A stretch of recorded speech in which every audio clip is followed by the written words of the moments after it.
Peace to the gods. Peace to the gods. Man, it's been a minute since I hollered at y'all. It's been a little minute.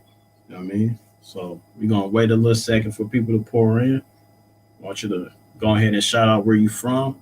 What's going on? We got a special broadcast today. You feel me? We're gonna talk about some stuff, conscious but gangster. It's been something I've been really thinking about for a little minute now.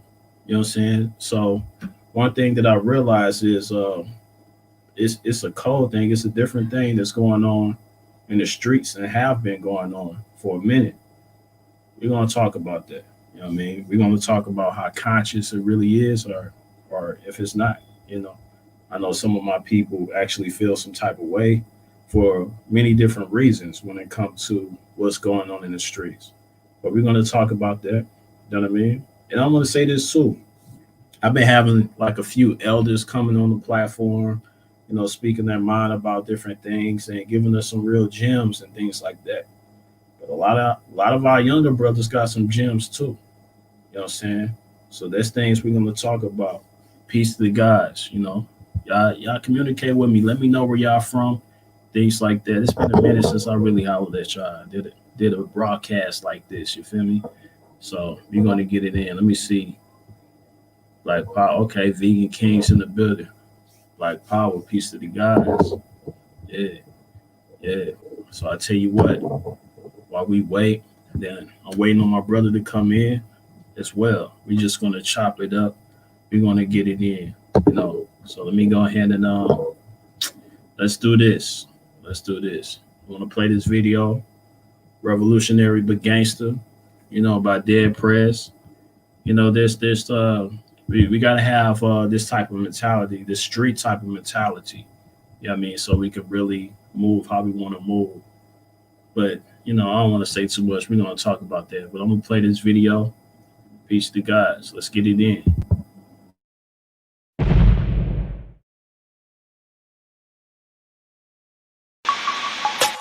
Malcolm Garvey Huey, dedicated to all political prisoners. Their life was like a movie. Study Malcolm Garvey Huey. Malcolm Garvey Huey.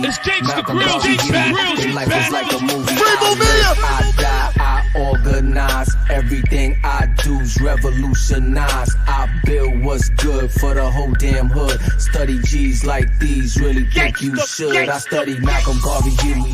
Malcolm Garvey Huey. Monster Cody with the Uzi. Listening to Fela Kuti. I'm Ogun with the machete.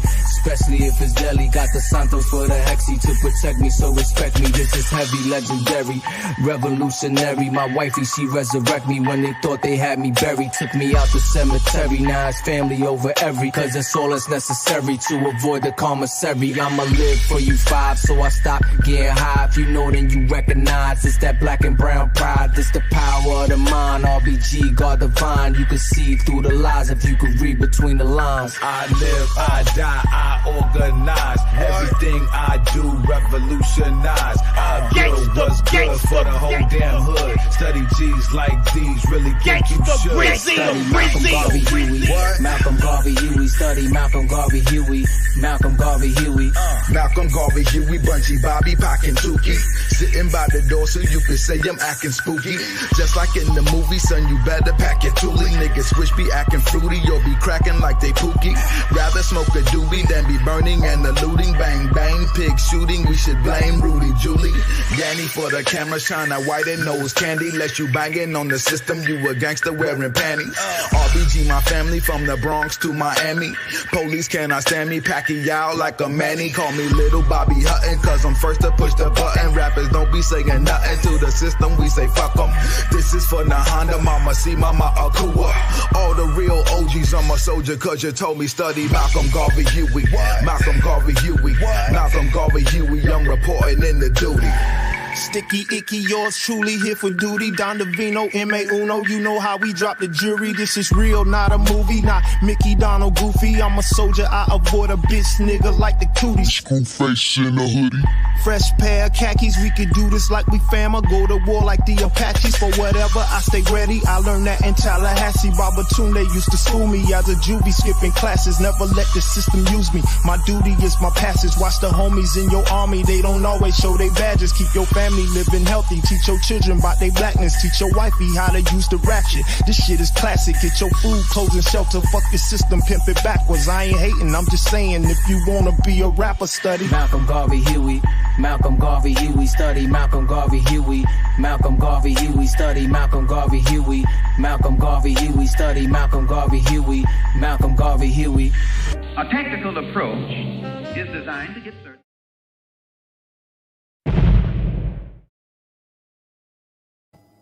All right, we back.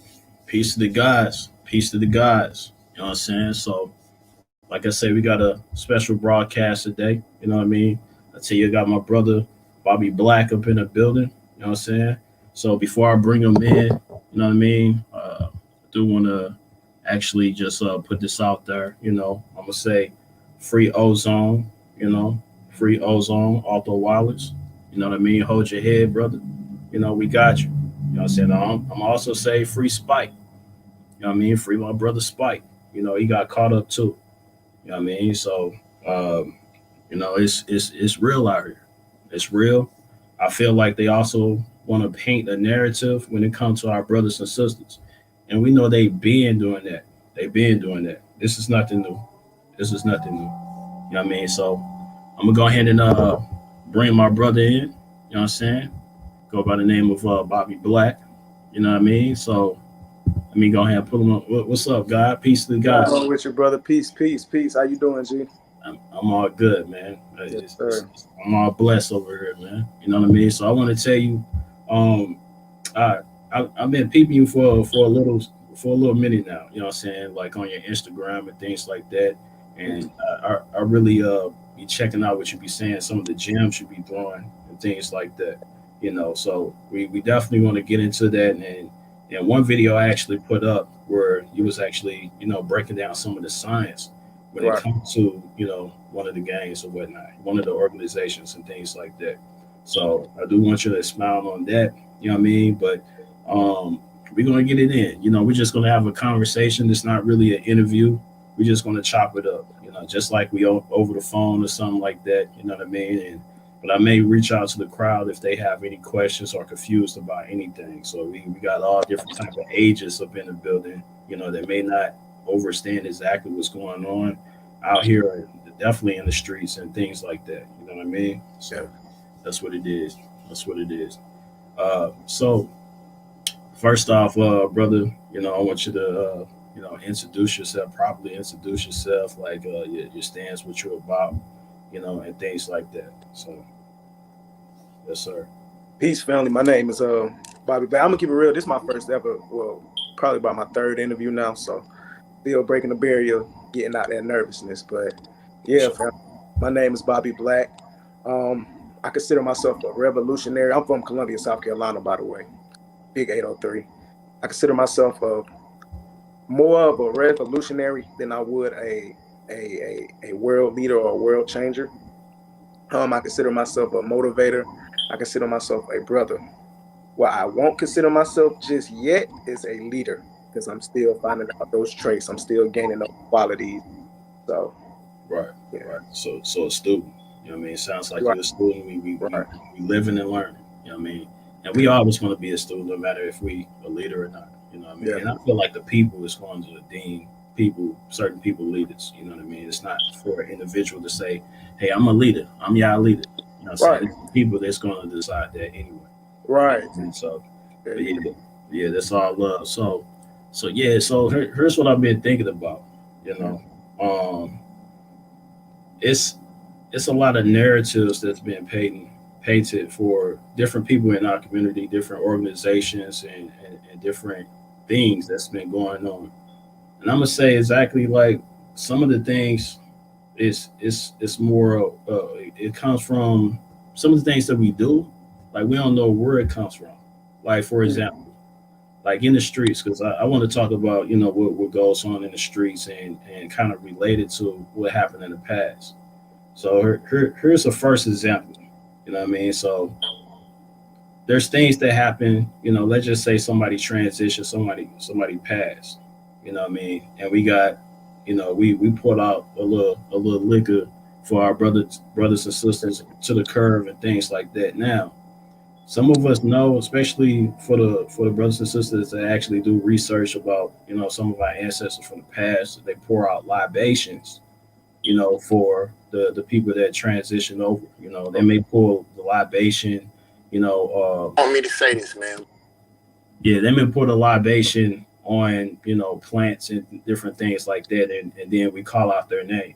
You know, we we may have hashtags now. We call out names and different things and pulling stuff out on curve. Like, we don't know where a lot of this stuff actually come from, Right. but it just happened organically. It come out of us. You know what I That mean? lets you know that's why I say you could put black people in the worst conditions anywhere on earth. You're still going to find something spiritual. You're still going to find something ancestral or universal about black people, no matter what condition they're in.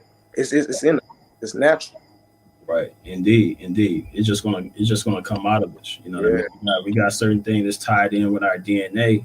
We don't know where it comes from, but it just come out and it just seemed natural. We just do it, and it is what it is. But we know how the media, how the government, they demonize everything that we do when it comes to our religions and really the organization and everything. You know what I mean? So I want to tap into that, some of the science that's going on in the streets. You know what I mean? And then we just gonna move forward. So I know you know a little history about these different organizations and things like that. So if you want to talk, I'm not sure if you ever been a part of, but let me just start off like this because I lived in a Crip neighborhood. Mm-hmm. Okay? So in the Cochranes, out in St. Louis, some people may know about the Cochranes or whatever. That's them. I heard about St. Louis. They get real like that. Yeah. So, downtown area, it just so happened like when I traveled in the downtown areas, it just seemed to be some of the roughest neighborhoods and stuff like that. I don't know how that happens, but anyway. So I grew up in a Crip neighborhood. That's all I knew at the time. You know what I mean? So people wearing blue and doing whatever. Hearing gunshots and things like that. Listening to that every night. But one thing that I realized is the fact that nothing really ever really happened in the hood. It was always people like coming from outside of the hood trying to cause some type of confusion or destruction and things like that. So within the hood, it was like it was protection. I rarely ever seen the police coming to this neighborhood. You know what I mean? Rarely. Only time they'll come is when they bring the SWAT team, stuff like that. But outside of that, they don't hang around. So it got to the point where we was protecting ourselves. So we have people coming from the outside of the community doing this and that, stealing, raping and doing all this other stuff. So it got to the point where we're like, okay, our brothers had to create an organization to say like we ain't going to take none of this stuff no more. You know what I mean? So, and I feel like that's what it was. So it was we was on a street, called A Street Crips, A Street Mob, whatever. You know what I mean? And we did what we had to do, as a community, really. So it's community, and then we got the Crips in the community, all combined together to basically protect the community and to protect the men, women, and the children. You know what I'm saying? So, and that's the things that I seen. Now, what I seen on television, it was something different. Yeah. Yeah. So I don't know if you have any experience when it comes to that, like your outlooks on different things of what you've seen. But yeah, that's what I want to chop it up about a little bit. Just like how you say, I've been around Bloods, Crips, GDs. I've been around damn near all the major gangs, and what I could say honestly, like how you say, it's a whole different narrative from real life than on TV. On real life, you got some of them that's hotheads, you got some of them that's on that time, but majority of them, they're not on that time. Majority of them, it's really a brotherhood aspect. The gang is it's a brotherhood. It's like a tribe almost. You got different tribes. I look at gangs as tribes because if you go to Africa, you're gonna see the same thing in Africa. And it's sad because, like you said, we don't have our own narrative. And if we continue to look on TV, I feel like, what I'm saying, the television tell lies vision. You already know what that's about. But it's like we look on social media, we look on TV, and we see the images that they give us. So it resonates with our subconscious. And I feel like those the image a lot of brothers out here now are trying to uphold, trying to uplift the images that are given to them, not the images that are true to self, natural to who they are. Right. Facts. And you actually touched on something, when it comes to the tribes. Now, with knowing just a little bit about history and then some of the stuff that's going on today, I mean, let's do it like this, because I actually know some people from Africa and how they say like, hey, it's really like a bunch of different tribal wars that's going on right now. You know what I mean? You have this tribe versus this tribe, and some of the times they be damn near in the same area. Right. You know what I mean? So they got this tribe, then they got a whole nother tribe on the other side of wherever. You know what I mean? On the other side of the street down there. You know what I'm saying? So different tribes for different communities. That it seems like. You know what I mean? So I feel like these gangs, even today, is very tribal. Like you said earlier, you leave us by ourselves, we're going to come up with something. We're going to come up with some type of organization or tribe or whatever you want to call it. We basically want to unify in some way, shape, or form, and we're going to move together. So we had a conversation like just the other day about how some of our youth and even some adults really don't have a strong family structure. You know what I mean? So some of us were actually going to some of the brothers and sisters in the neighborhood, for advice for many different things. You know what I mean? So we end up adopting to what's going on in this neighborhood, in the streets perhaps, and we end up being a part of exactly what's going on in the streets and things like that. So sometimes we create these different tribes, these different so-called gangs and things like that, these families, amongst people that's not really blood, but it feel like they're more family than our actual blood family. Right. So I feel like these are going on, and I want to touch on that. I don't know if you have anything to say about just that part alone. Like you hit it on the head just now. You said a lot of brothers, they feel like the gang members, the brothers in the gangs, are more family than their actual family. And it's for me, I see a lot of that having to do with being relatable. A lot of family members in the household, like me personally, I'm gonna use myself as a personal example. Me growing up, I didn't feel like a lot of my family members could relate with what I was going through, because we all grew up in different separate generations. My brother, he about 5 years older than me, so yeah, we a little close in age, but it was a lot of things that I felt like he couldn't relate to me about. A lot of things, my aunt and uncle, they're in their 60s. When I was in school, they were in their 60s still, but it was like I just felt a lot. I didn't feel relatable. So I would venture out.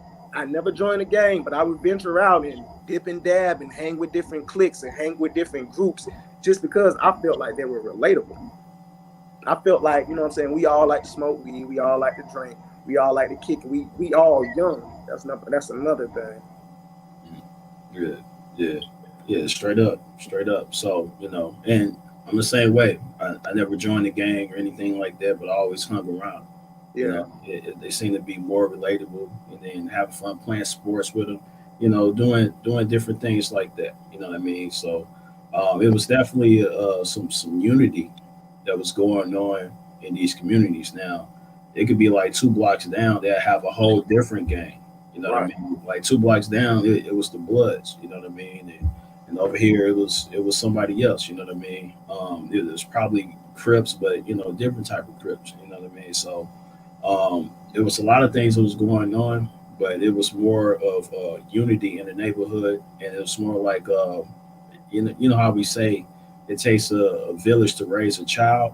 Mm-hmm. That's exactly what was going on. You know what I mean? These different individuals just so happen to be a part of this organization, but they are raising our children, because a lot of times, to be honest, if you're in the hood, you know, a lot of our mothers or fathers are not in the home at all. I Right. mean, some are being raised by foster, you know, and some of is just working, you know, 2 or 3 jobs. You know what I mean? They don't even have time to even come home and actually teach the children. So, you know, I even put out a video to encourage people to like, hey, we gotta teach the children. We gotta teach our seeds. You know what I mean? So we can't just leave it to the schools. You know, Right. so a lot of times we don't really have those opportunities to really get it in like that. You know what I mean? Right. So the streets will end up benefit. Hold on, So I'm about to go get my dog right quick. nah, you good. But yeah, so I mean that's pretty much what's going on. You know what I mean when it comes to our neighborhoods now. What I do want to tap into is exactly what happened with these games because we all know that COINTELPRO is an actual thing. You know what I mean? So when it comes to a lot of our organizations, from the Martin Luther King, the Malcolm X, to the Black Panthers, I feel like they continue these traditions. You know, as far as attacking our groups onto the gangs and things like that. But before we get into that, now I'm gonna say I put out your video.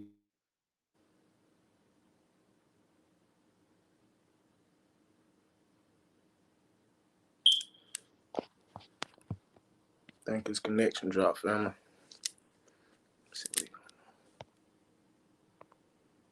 What's that? My connection.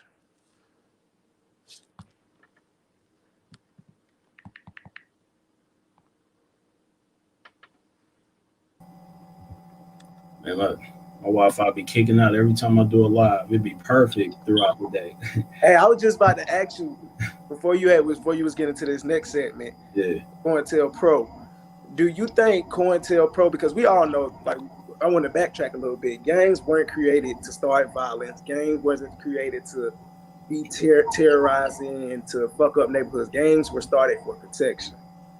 I want to ask you, at what do you think it was COINTELPRO that infiltrated these gangs and got these gangs off their motives, off their original? I'm gonna say absolutely, absolutely, because like when you look at some of the tactics that they use, it was some of the exact same tactics that they used with the Panthers, that they even used with some of our leaders. You know, Right.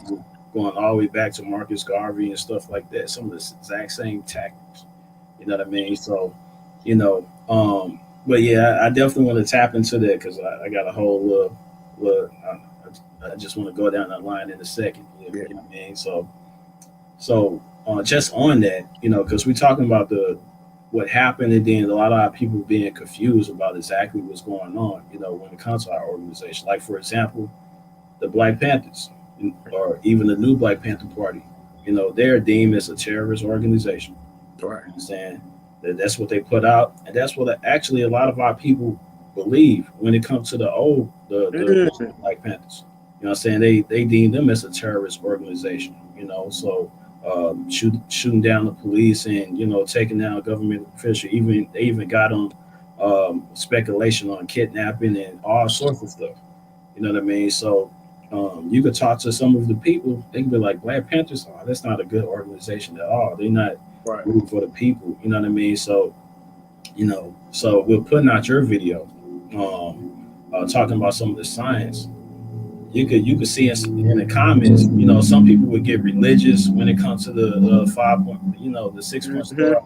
You know what I mean? And you know, some people would just be like, "Nah, gangs ain't what it is. Y'all confused and stuff like that." So I want you to kind of tap in, like on that and those type of thinkers, and exactly, you know, some of the science behind, you know, these gangs. You know what I mean? I did read the comments, and from how you were saying, like, a lot of people, they disagree with the whole gang thing in general.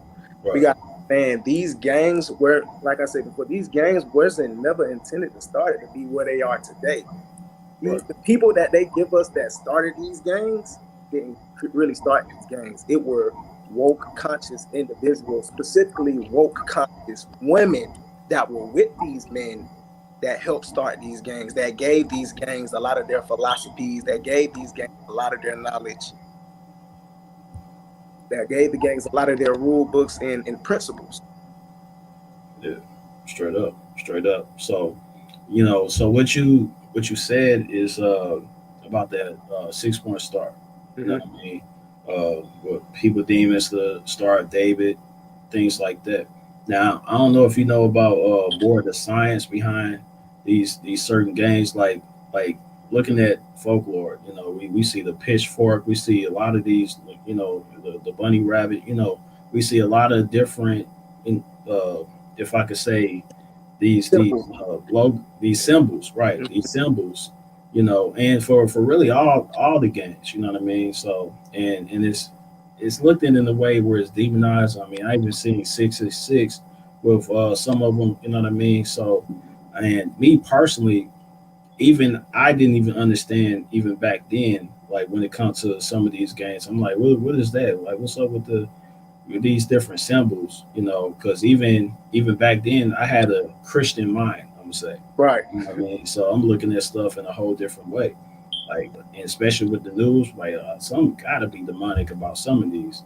You know what I mean? But now I'm in the mindset of thinking like even with 666, I know, you know, 6 protons, neutrons, 6 electrons, you know, that's what make our color skin. You know what I mean? So that's the melanin that you know that push from out of us. That's the electricity, you know what I mean, that makes our color skin, you know. But they deem that to be the mark of the beast, things like that. So, you know, I don't know if you know about any other science, but if you want to just put that out there to kind of change some of the narrative. I meant to drop some more signs on the Star of David. It's also a representation of duality, positive and negative. Okay. Upwards triangle, downwards triangle. You put them together, get a 6 point star. Yeah. The same thing is the yin and yang. Within the white, you got a little darkness. Within the darkness, you got a little light. Balance. Right. Indeed. Indeed. So, and I say it's all about balance. So, Mm. you know, man, it's so many things to really tackle when it comes to this. You know, so because I'm gonna just get to this because really, you know, when it comes to the streets, it's a certain code that the streets actually operate. You know, especially with the different gangs, and I'm gonna say tribes with the different tribes. Instead of Mhm. saying gangs, I'm gonna say tribes. You know, Yeah. we gotta change the narrative. You know what I mean? Because we know that even they don't understand, so they put out stuff to say, "Hey, this is what it is." So Right. these are They gave them the name. Excuse me. They gave them the name gang. right, They right. didn't. We didn't originally call ourselves gang members. They gave it to us. Exactly, exactly. So these are our tribes, you know, no matter if you like it or not. You know what I mean? These are our tribes, similar to the ones way back then. There's a whole bunch of different tribes that do different things. They have different belief systems, you know what I mean, and the whole nine. You know what Mhm. I'm saying? So, you know, I'm gonna say this. There's always been like a street code, you know, that's going on in the streets that I feel like the government actually respect. You know, the government respects some of these street codes. Like I don't see, I never seen like put it like this. They have to put out their best of the best to actually come into these communities in order to take some of these brothers and sisters down. You know what I mean? They can't send like the regular police because that's nothing compared to what's going on in the streets. You know what I mean? So the red police, they have to stand down. They have to send like SWAT teams and the pretty much the best of the best to come in these communities and take the communities down. You know, and I'm gonna say the community that I was in was so strong where we lived in apartment buildings. They had to put something in place where they had to basically destroy the community. They had to knock down the buildings and change. And they was trying to gentrify it. You know what I Mm. mean? It didn't really happen like how it's supposed to happen, but they definitely did what they had to do to make all the people in that community move out, and then some new people moved in. You know what I mean? So that's the thing that's going on as well when it comes to our tribes as far as gentrifying. But let's get to the COINTEL Pro because I feel like that's a good segue when it comes to gentrify because there's a lot of things that the government would do to tear us down. You know what I mean? To take us away to pretty much, ununify us. You know what I'm saying? In many different ways. You know what I mean? So with COINTEL Pro, they basically I'm gonna say they came in and did a an amazing job when it comes to unifying us. You know what I'm Yeah, saying? I'm gonna say it like what the fuck they was created to do. right. So they put drugs in the community. You know Mm. what I'm saying? This is what I feel like it's the first thing that actually happened to kind of just drive us apart. You know. Hey, everybody I listen to, everybody I have studied that's alive and that give game now, they say that our where black people went left and where black people went wrong was when crack hit. A lot of people feel like if crack didn't hit, a lot of our problems that plague us today we wouldn't have. Straight up, and it's real. And I'm gonna say like, you know, this drug or a controlled substance, you know, it was a lot of rich people used to use it. You know what Mm-hmm. I'm saying? And that used to be a rich folks thing, you know. So of course later down the line, you know, of course, people found like how powerful this drug is and different drugs, you know, because you know we got so many different drugs that was just flooding our communities all over nationwide. You know what I'm saying? It wasn't in one area at one time. It was pretty much nationwide. Anywhere you seen like an actual a tribe, you know, of people, you know, together. You know, we'll put it like this: we had Black Wall Street, right? Right. They bombed them. You know what I'm Mm. saying? So later down the line, they bombed us with drugs. You know what I mean? So they seeing a whole different, you know, say we can't continue to bomb people, not our people, but bomb these people, you know, continuously because you know they're going to get the picture after that. You know what I Right. mean? Let's find a way where we can actually control them in these different ways. I mean, they call it control substance, you know, but in these different communities, a lot of these communities actually had these different jobs, these factories. Like I know about St. Louis, and St. Louis was like on the top of the top when it comes to these businesses for shoe companies and so many different things from the beer companies. I mean, we still got Budweiser today, you know what I mean? But it was top of the top. So they took a lot of these jobs out of our communities. So Mm-hmm. we was left with basically nothing, you know. So we had fathers in the home that was actually paying for everything. You know what I mean? When it comes to a stay at home mom or whatever, they Right. had Hey, fathers really you holding it going down. somewhere with that one? Yeah. So we had fathers really holding it down, but then that was taken from our community. So from working in a factory and you making, you know, you doing what you got to do for your children. Now you have nothing, but then you have these drugs. So you like, okay, now I want to stay in this community. I don't want to move. I don't have the money to move, but it's so easy. I'm seeing people just attach themselves to these control substances. Let me see what happens if I sell it. So Mm. we of course we don't know exactly, you know, what's going to happen, you know, especially at that time, you know what I mean, because it's all new. You know, we just know that people that's addicted to this substance, to this rich folks drug. You know what I mean? So people got the money for it. You know, we could cut the prices, do whatever. We getting it so easy from somewhere.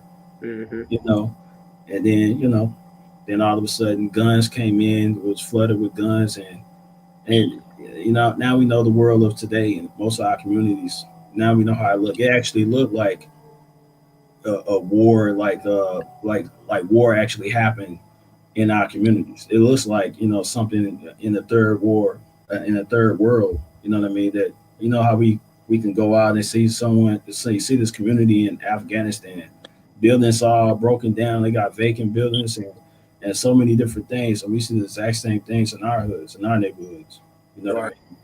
So you know it's interesting to me. You know that a lot of our people don't really see, you know, what happened. You know, we look at our organizations. It's like, okay, you know, it's almost like we agreeing with what the government actually say about us. Right. So I Hey, don't know. what I've seen with that with the transformation, I don't know if a lot of people notice. You probably know. I know you probably noticed, but it's like they dumb down each generation so they won't know what happened the generation before them. Like I don't know how old you are, but I'm 20. I just turned 25. Our my generation, we kind of know about the crack era, but they didn't teach us about crack. They didn't teach us about the 80s and the 90s in school. Like a lot of that shit really got just dumbed down. Now You ask my brother, you ask my cousin that's 31, 32. Oh, they could tell you all about the shit, even though they necessarily wasn't in it as well. They were just being born. That they were taught about it. They knew it. They experienced that shit, some of that firsthand. So it's just like I'm starting to see a pattern of generations being dumbed down after generation. Yeah, straight up. And you touched on something, but my mind took it in a whole different way. You say, how did, a lot of us are really, really don't know about these drugs and things like that. So let's talk about the first ones to actually have it. Who really taught them how to cook it up, or who really taught them how to, sell it in a certain way? Who taught this? What I mean? We know we don't have our own, coca fields to actually grow these plants to actually have this drug. We don't have that, so it had to come from a plane or off a ship or whatever, and then spread it towards out through the nation. You know what I mean? So who brought it in? Who taught us how to do it? And then like who did that? Now some of us actually watch Snowfall. You know what I mean? So I think some of us may have an idea on exactly how it happened. You know what I mean? And even if you pay attention to stuff, I don't know if you've seen it, brother. I've seen a couple episodes of it. Okay. So, if you pay attention from the first episode to like where he's at now, you know what I mean, to the last episode, some of the first episodes, that wasn't the thing that was actually going on in the community. Yeah, he was selling weed. Yeah, so the community was actually, it looked like a real good community. It was a lot of there was a lot of things that was going on in the community. Of course, they probably still had gangs because they had to deal with police brutality, and that's some of the real reasons why some of our tribes was actually formed is because of the police brutality. You know what I mean? So it got to the point where it's like, okay, who's going to police the police? You know what I mean? If the police do something, we gonna call the police on the police. You know what I mean? And granted, some of them probably did that, but it didn't make any sense, especially after they didn't do anything about it. Right. You know what I'm saying? So they can also push someone in the corner and be like, you know what? I need to have my own tribe, because I know I got some strong brothers and sisters that could really protect, people in the community. At that time, grandmas was getting beat up by the police, children getting beat up by the police, women, brothers, everybody getting beat up by the police. So somebody got to do something. You know what I mean? So, then come these tribes, to protect the community. Now, just to stay on the subject of COINTELPRO, because we know, especially today, all these different tribes are damn near against each other in one shape or form. You know what I mean? And if you ask them, a lot of them don't even know. It's like, they got the little small history on, two people beefing, and then, the rest became like, okay, like y'all still beefing today? Yeah. You know what I mean? Like, oh, somebody slapped somebody's mama, and then, 20 years later, they still beefing. Right. You know what I mean? Like something crazy like that. So you try to ask a brother, why are you in this gang beefing? They gonna tell you something that happened in the past couple of years. Ask them what started y'all beef. They might not even be able to tell you. Right. And the crazy thing is just like we mentioned earlier, a whole different tribe could be right across the street. Like you could literally be beefing with a whole community right across the street. You know what I mean? So it's interesting to think, like, how did this actually happen? So now we go into, again, COINTELPRO. So we know what happened with the Panthers. We even know what, if we go a little further than that, we know what happened with Malcolm X and the Nation of Islam. You know what I mean? So there's a lot of speculation to say that the Nation of Islam was infiltrated by these different, people from different walks of life. You know what I mean? So somebody said, I believe to this day they infiltrated. Yeah, and a lot of organizations. In fact, I had a brother on this platform. He go by the name of King Shamir. He been in the game for over, like, I'm gonna say like 40 years or something like that. You know what I mean? When it comes to being a revolutionary. You know what I mean? So he's seen a lot. But one thing that he mentioned on how infiltrated our organizations are, from the New Black Panther Party and in so many different organizations. Like he's seen it for his own eyes, and he actually dated someone that was working with the police. You know what I mean? They gave him in. You know, How did he find out? Because I ain't even gonna lie, I got me a little shorty. I'm looking at it with the side out right now. yeah. So like I feel like the way he explained it, that he actually they told him.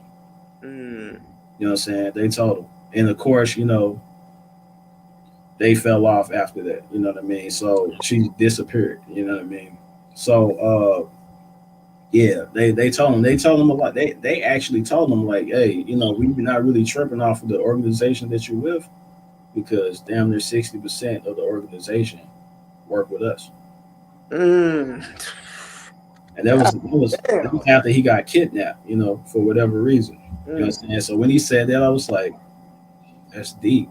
Because, you know, when we go back to the tribes or the so-called gangs and things like that, and the miscommunication, and even the miscommunication with the Panthers, you know, we had Huey P. Newton versus Eldridge Cleaver. You know what I mean? So back then they were sending letters out, you know, that was going against each other. Of course, you don't know exactly where the letter could come from. You know what I mean? They have artists out here that can like, this look like this person's handwriting. Yeah, I feel like it came from Elvis Cleaver or Huey P. Newton. So they was basically sending it back to each other, you know, but it was all coming from the government. Right. You know what I mean? And then even on top of that, they had these newspapers. They was printing out newspapers. You know, the Black Panthers back in the day. Do you know that the government actually had their own version of newspapers? They were saying it was coming from the Panthers. You know, and in these in these you know, newspapers, whatever, they was talking about killing the police and things like that. You know what I mean? And this was actually so that was the government shit.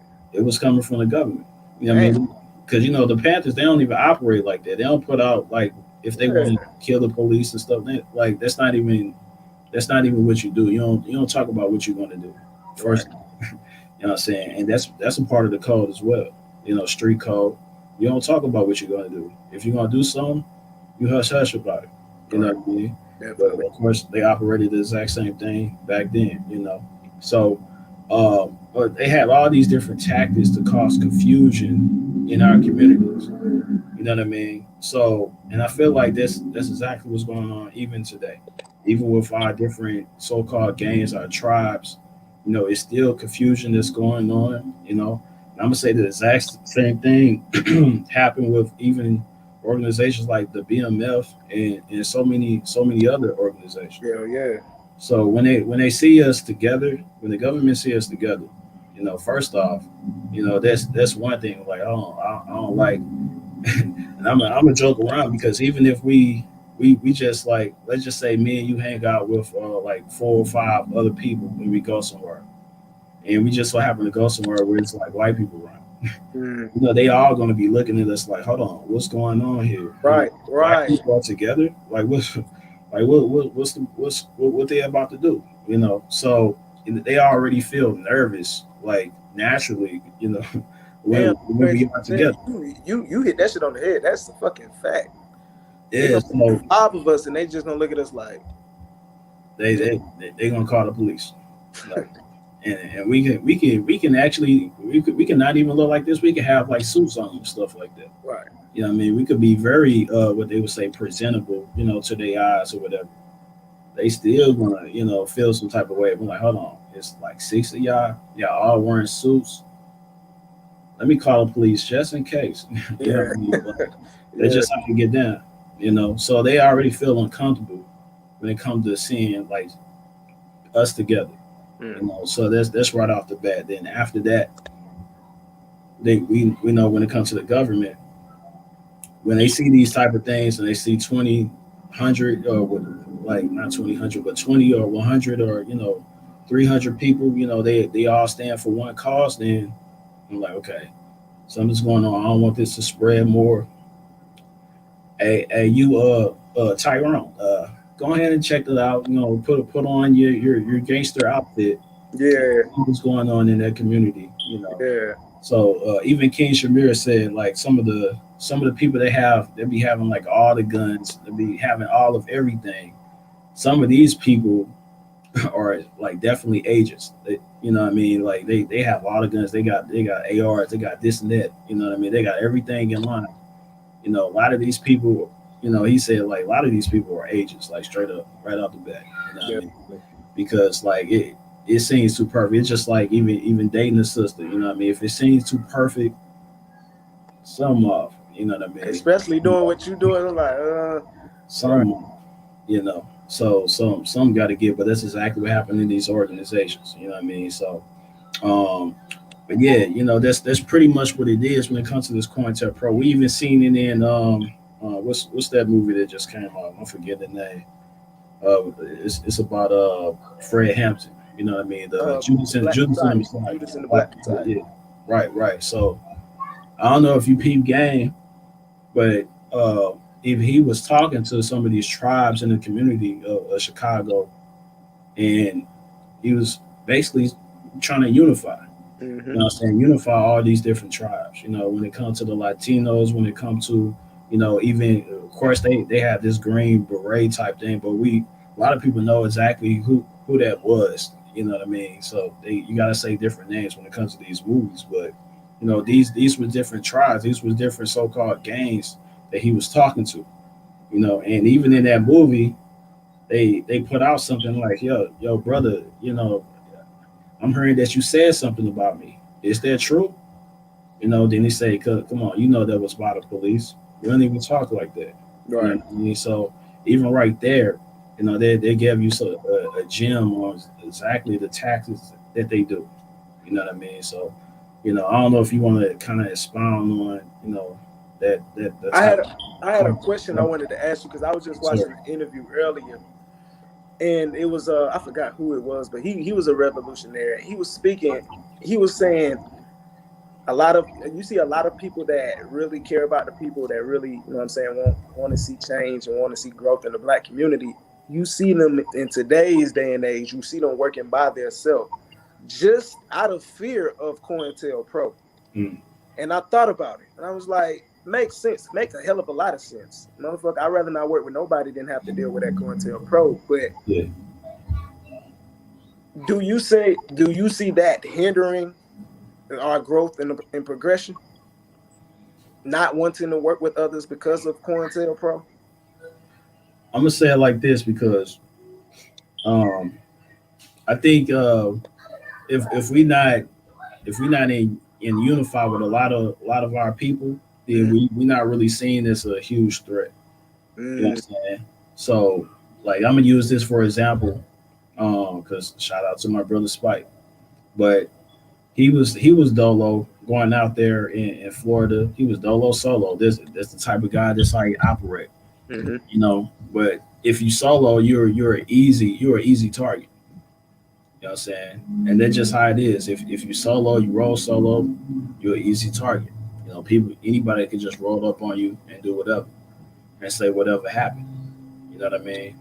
So you know, it could be good, but it could also be bad. But the interesting thing is, and this is crazy to even think about this. There's people that, let's just say, for example, you know, how people say, you know, no new friends, you know, no new people in this group or whatnot. People could say that. It's crazy to think about someone that you could play in the sandbox with could end up being an agent later on in life. You know what I mean? So, you know, I'm gonna say it like this. You know, it's all funny style, especially if money is being involved and things like that. Definitely. You definitely got to keep a third eye open when it comes to everybody around us, no matter who they are. Right. I mean, no matter who they are, they could be your mama. You know what I'm saying? It doesn't matter who they are. You got to keep your eyes open, especially if you're doing the right work, if you're doing some righteous work for our people. You just got to keep your eyes open. You know what I mean? And you know, be able to check things twice. You know, when it comes to people, it's a reason why they say keep your enemies close, but definitely keep your friends even closer. Keep a closer eye, because these are the ones that can hurt you the most.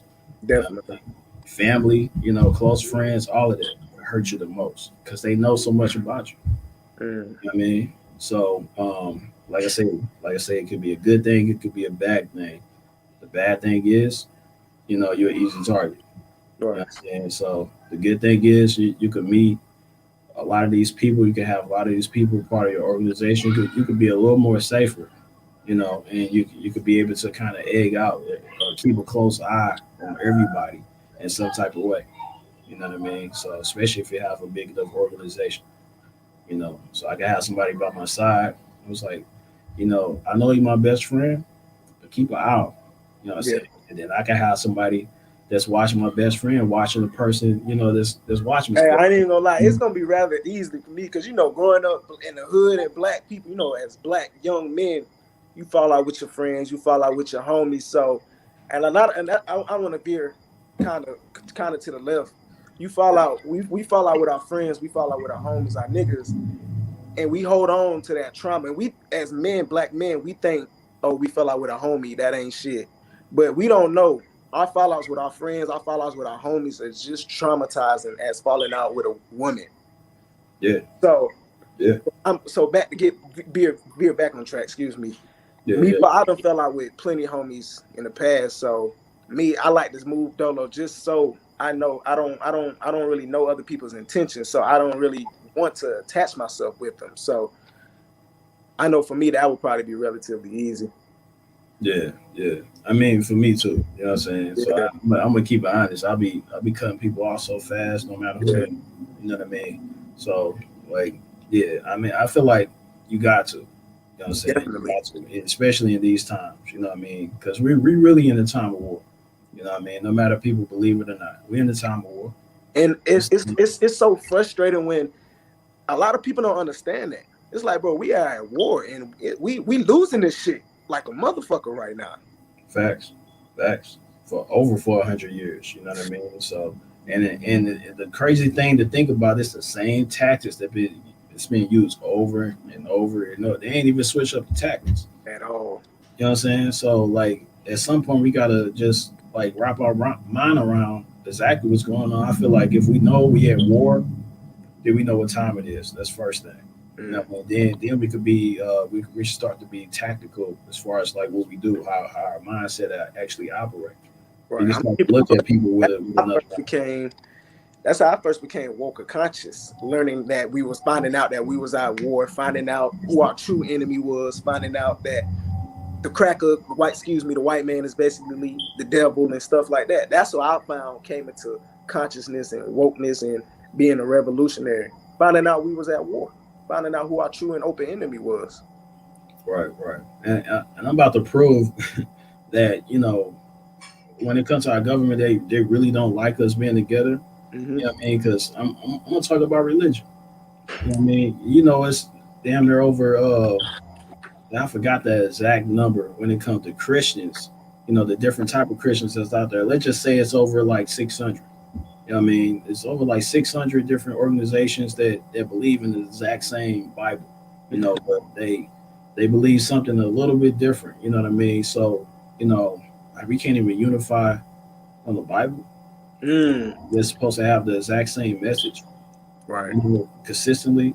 I mean, so we got the Old Testament Bible. I'm gonna say Bible thumpers. We got the Old Testament Bible thumpers. We got the New Testament.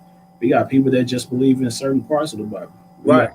We got so many different aspects. We got some people that actually believe that it's of Mary. You know what I mean? Mary is the top person. We got so many other like different believers, even when it comes to one religion. You know what I'm saying? So especially when it comes to the black religions. You know what I mean? So it's beyond me that in our neighborhoods it could be a church on every single corner, but they're not somehow unified and building some type of corporate cooperative economics to build things for the community. Right, in the community, like how we was discussing the other day, churches in every corner, but if you look at the neighborhood in its entirety, terrible. They're terrible. Look terrible. You know what I'm saying? Right next to like vacant houses all around. Like you can't buy this land, you know what I mean? Like you in another church, I can't, because there's enough money coming in and out of the church. Yeah. So I can't put a certain percentage. We know you gotta, pay your pay the government your building funds. Yeah. but it can still be a certain percentage. You know, what's the percentage that they say? I don't even know if they say an actual percentage in the Bible, but it's like 10% or something like that. The tithing. 10% tithe. So why can't you take even 10% off of the tithe and put that into the community? You know what I'm saying? All the churches together. You know, so because we got our mega church, we got the mid church, we got the smaller church. If they all took 10%, throw it in a pot, and just take block by block. Right. I mean, it could easily be done. And then even when you see that, people are going to donate towards that cause. You know what I mean? Just on the strength of just their belief. You know what I mean? So, I feel like that's a whole nother thing. When it comes to COINTELPRO on exactly who's really doing what, who's really for what. Hey, one thing I will tell you: any pastor, anybody that's a certified in a church and that actually got a degree in it, they know game. They know what time it is. Yeah. They know what time it is. Yeah, I have to say yes. Like you can't be that dumb, Right. You know what time, especially if you're a pastor. You know what time you are on. Straight up. So, and I'm gonna say because it's a lot of Hebrew Israelites that actually watch me. You know what I mean? There's so many sets of Hebrew Israelites. There's so many different camps. You know what I mean? They believe in different things. Like how did that happen? Right. You know what I mean? So if you Hebrew Israelite, then you Hebrew Israelite. You know what I mean? So and that's funny you mentioned that, brother, today. Say it again. I seen a Hebrew Israelite today. We don't see too many of those in South Carolina. Yeah. So we know that the government is doing their play on every organization, every tribe that we have. You know what I'm saying? Every tribe that we have. You know what I mean? So we just got to be smarter. So we can't talk down to some of these, the organization, because it came from somewhere.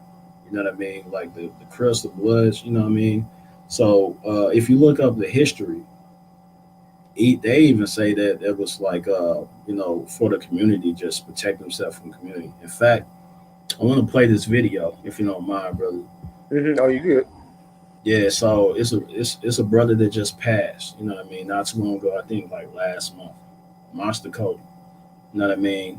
And I just want to play this interview, I want people to see it. I want to kind of break it down a little bit. Okay. You know what I'm saying?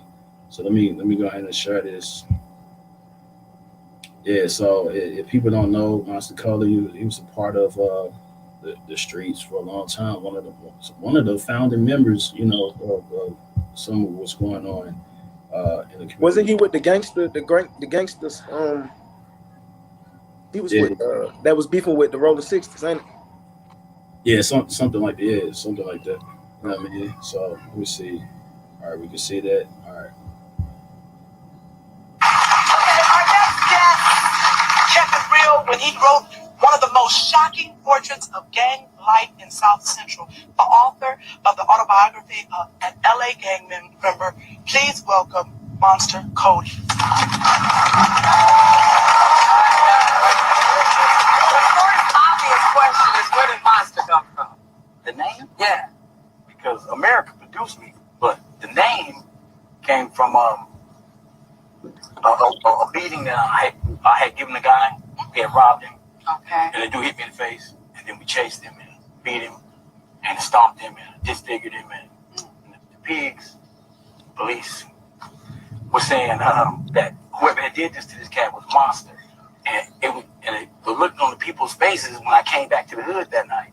And when they were telling me that, what the pig said, I was like, it just was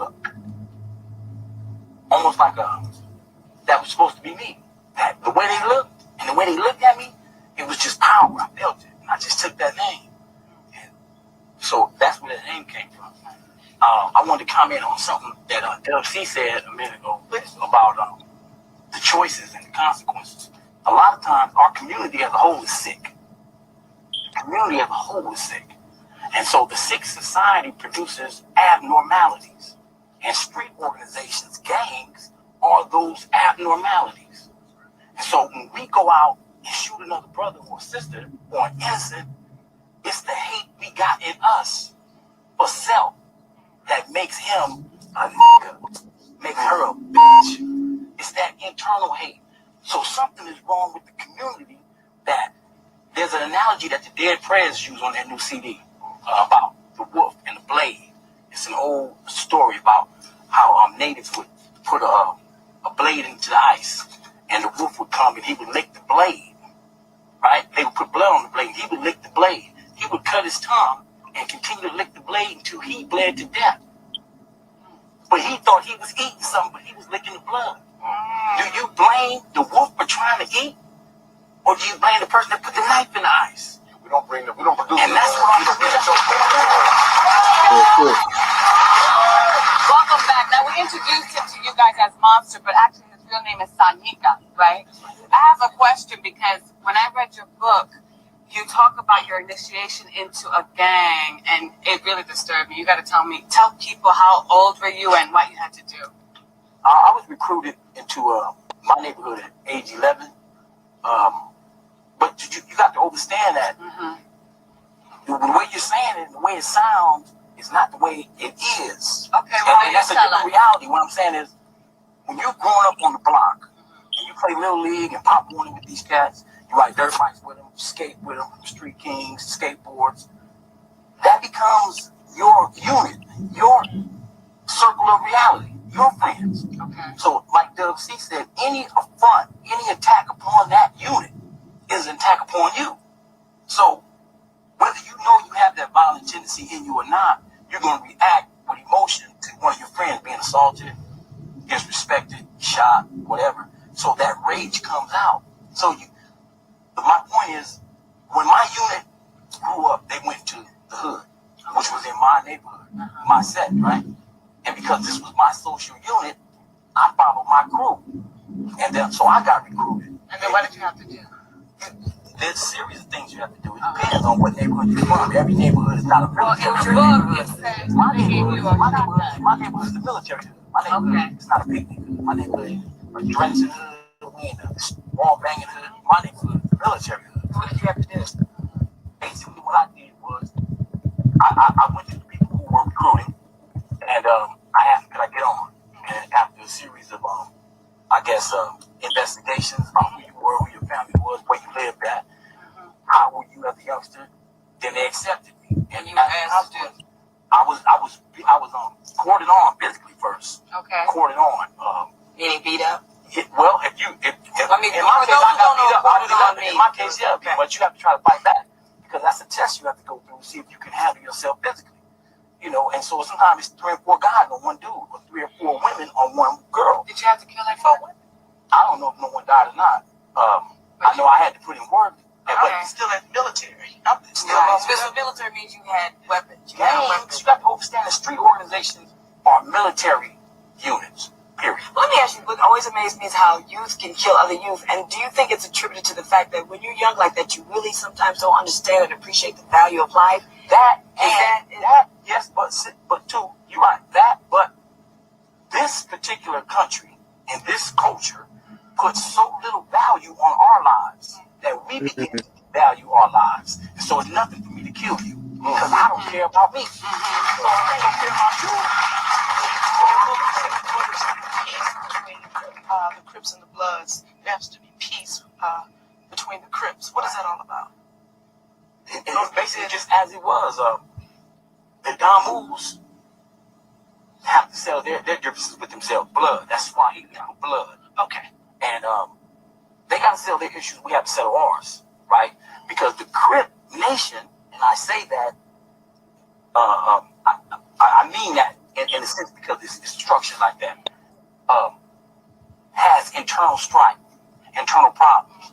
But my whole thing is to eventually unite both of these, Crips and Bloods, and create some type of movement that youth can join, as opposed to having to join criminal organizations. Yes, that's very important. Do you feel me? I was teaching that.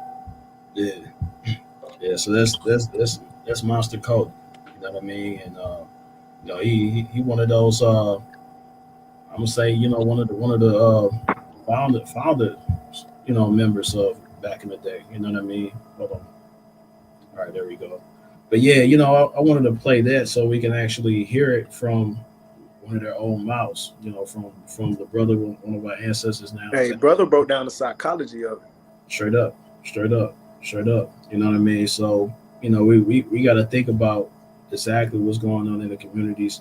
And I'm gonna say it like this, you know, because he basically said some of the things that we was already talking about. You know what I mean?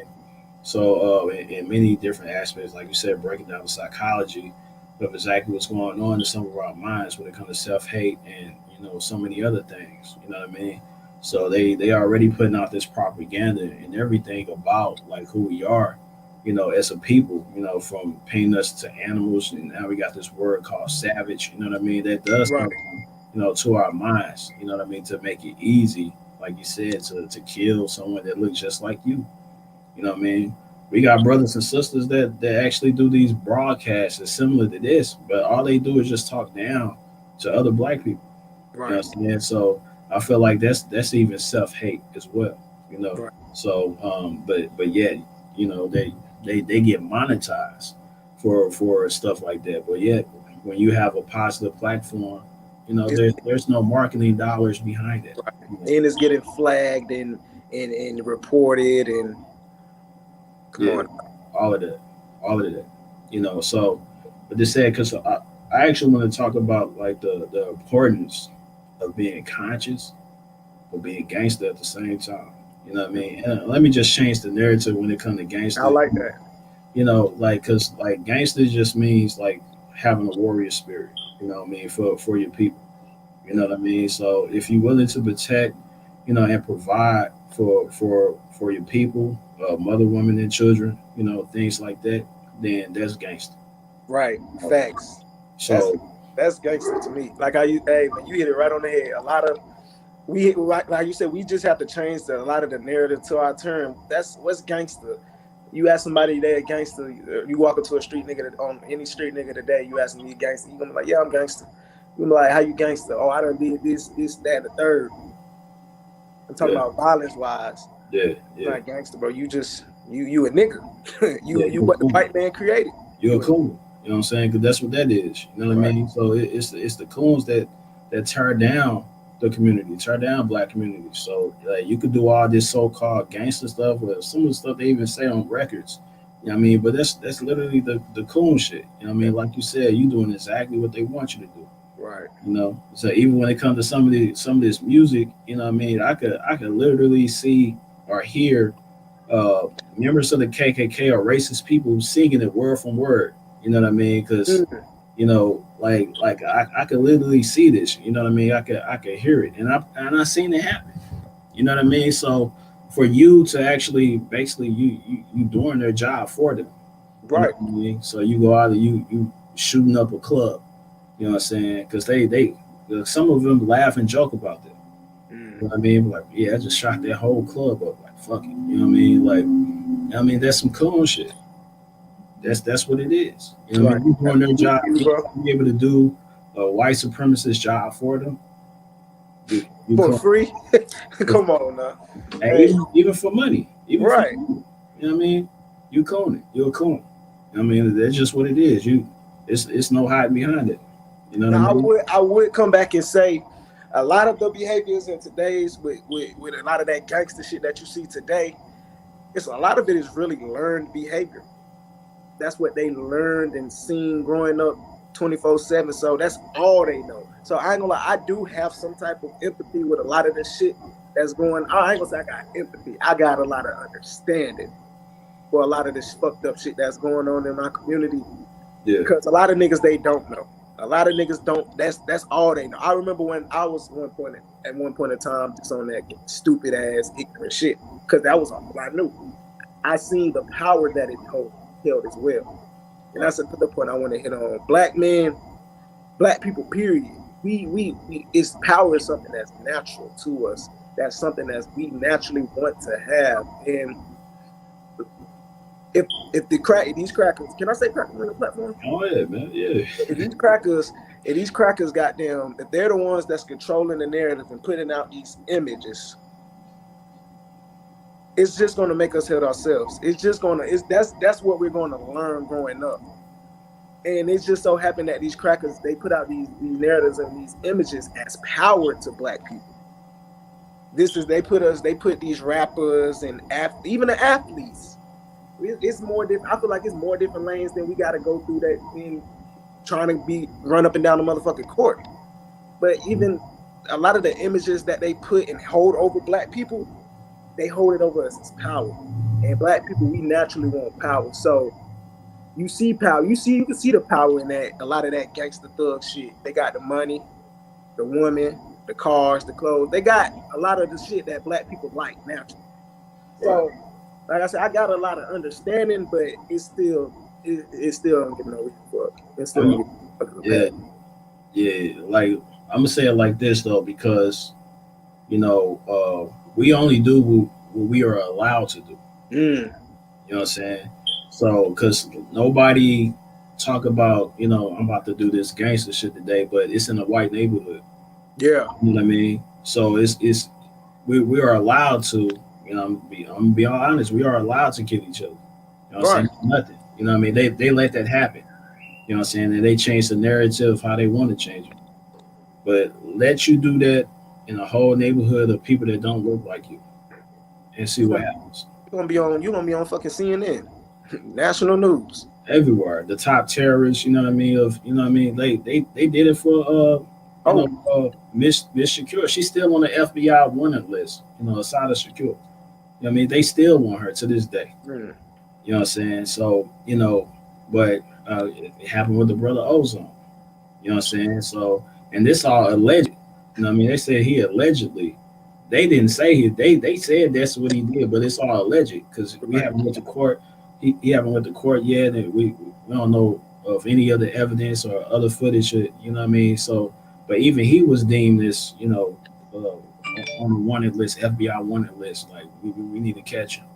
You know what I'm saying? So, but yet when it comes to our own people, you don't see that. Right. Let one of us go on like some type of killing spree when it comes to our own people. And I don't see this person going to even land on the most wanted list like that. He's just going to be like, it's just some gang activity. Right. They're typical just black man shit, some typical nigga shit. Typical stuff. You know what I mean? Because this goes on in our community all day, every day. I'm going to say a lot of these killings, I'm going to say it here, it's being constructed by the police. Definitely. By the government. Definitely. You know what I mean? Because, like, man, I'm going to say, like the whole Ferguson thing with Mike Brown, it was a lot of interesting things that was going on. People coming from all over. You don't know where they from, where they come from. You know what I mean? But yet, there are certain times in the night you'll hear like different type of gunshots. You know what I mean? And you don't hear no police around at all to check on this. And I mean, like, all times of the night. You know what I mean? And I'm like, okay, so I have yet to even hear a police sirens or anything to go off to check to see exactly what's going on. So like, what is this? Right. I mean, what's really going on? You know what I mean? And it's kind of interesting, and I feel like it's subliminal on every, Malcolm X Boulevard or Martin Luther King Boulevard across the country. It's the hood. It's the hood. It's the fucking hood. And a lot of these killings happen on these, the streets. You know what I mean? So even in Black Wall Street, I told this story. Like right after they did the Second Amendment Black Arms March for the brothers and sisters in Black Wall Street. You know what I mean? Right after we did that demonstration, that same night, on Martin Luther King Boulevard, it was two young brothers. They got gunned down like in their car. You know what I'm saying? The car flipped and everything. Blood everywhere. You know what I mean? Like two young brothers. You know what I'm saying? Immediately after the march. So I'm like, okay, and this type of stuff didn't even hit the news. You know what I mean? So I'm like, okay, it's they allowing us to kill ourselves.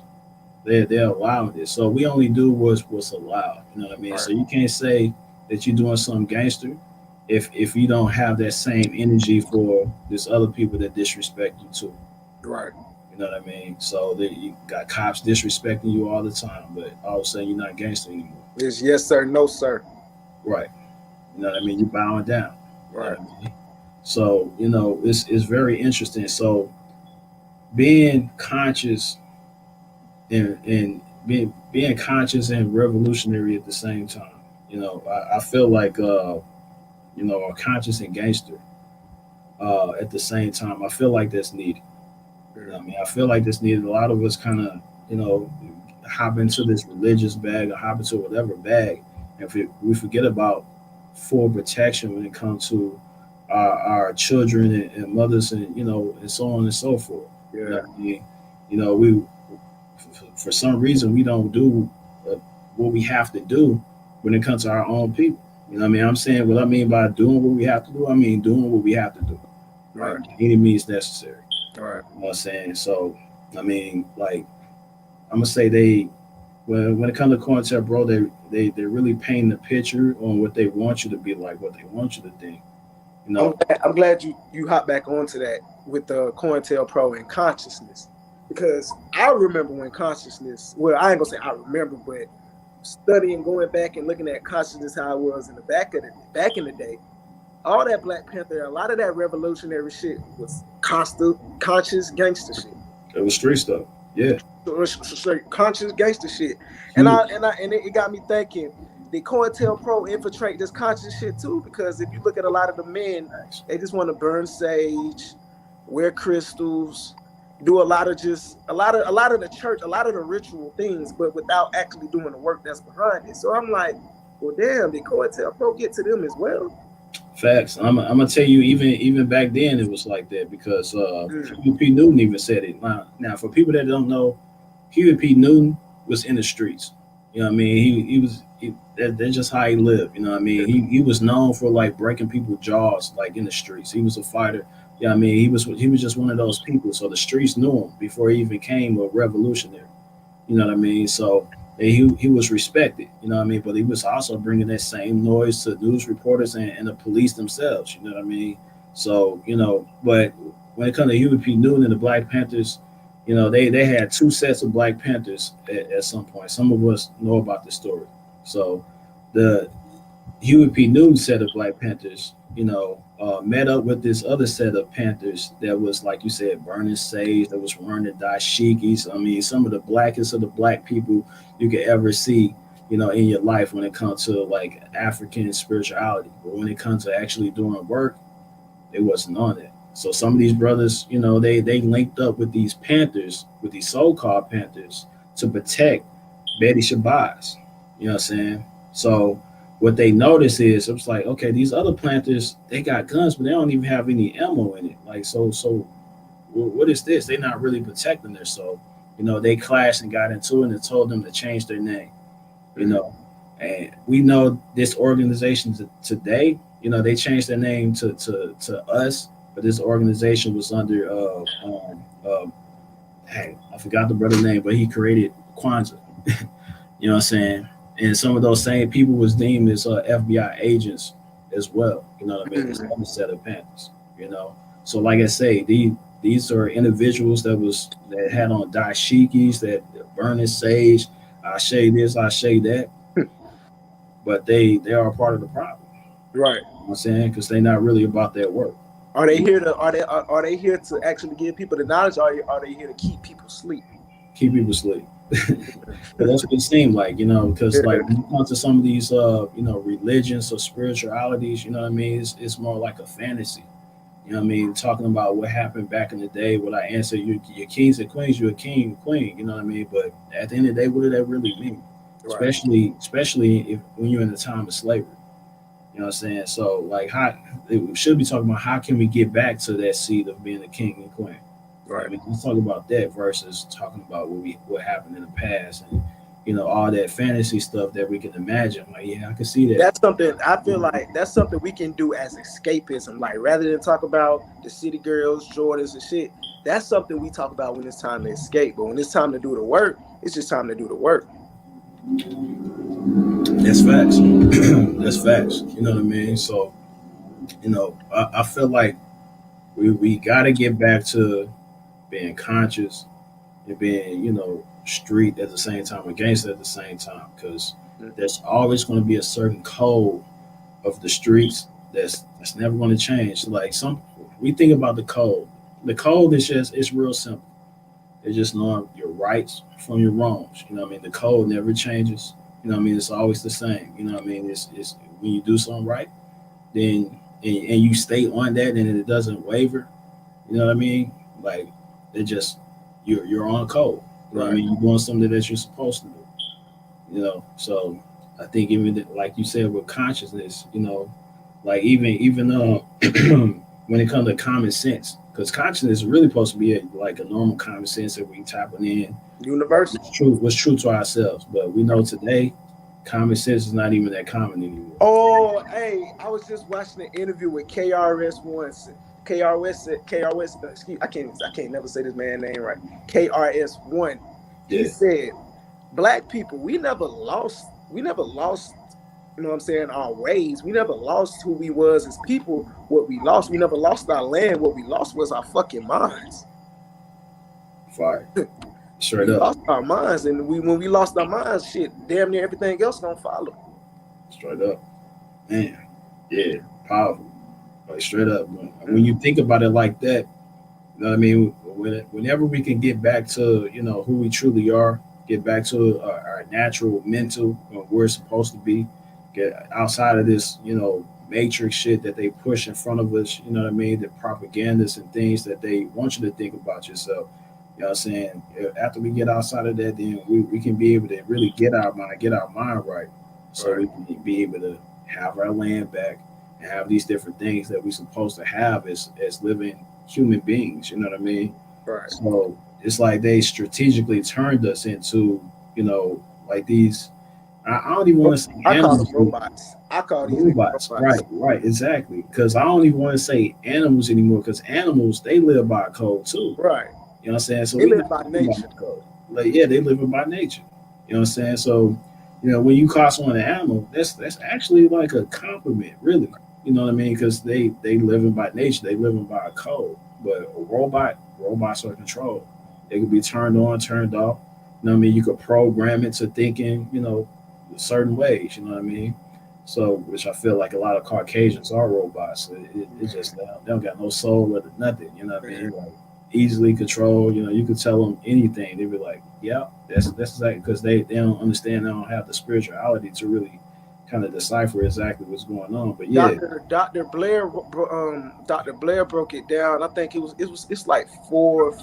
I got to go back into this video, but basically the only spectrum that white people can feel on is the electromagnetic, which is like he said, it's like one of the lowest frequencies on Earth in the universe is the electromagnetic frequency. That's the only thing they can feel. Yeah, that's interesting. I'm gonna have to look into that. I'm gonna say the video. Yeah. So, I mean, you know, we really have to. I mean, I always say we gotta code up, but you know, really, you know, now since you said it, it's more like get our mind right. You know what I'm saying? We really got to get our minds back. You know what I mean? Because to be all honest, they took it away from us. Definitely. You know what I'm saying? So we got to get our mind back. You know what I mean? So once you get your mind back, then you'll know exactly how to even get on code. Because right now, our mind is everywhere. Right. And so, like saying like to get on code, it may not mean anything for you, or you could think it's something else that it's not. But once you get your mind right, then you'll know exactly how to tap into the regular, to the natural spirituality. You know what I mean? Of being a flesh and blood human being, you know, to being a person that's actually going to do anything, you know, by any means, you know what I mean, to get what you need for your family and yours, you know what I mean? So, you know, and not be destructive with killing the people that look like you or hurting the people that look like you.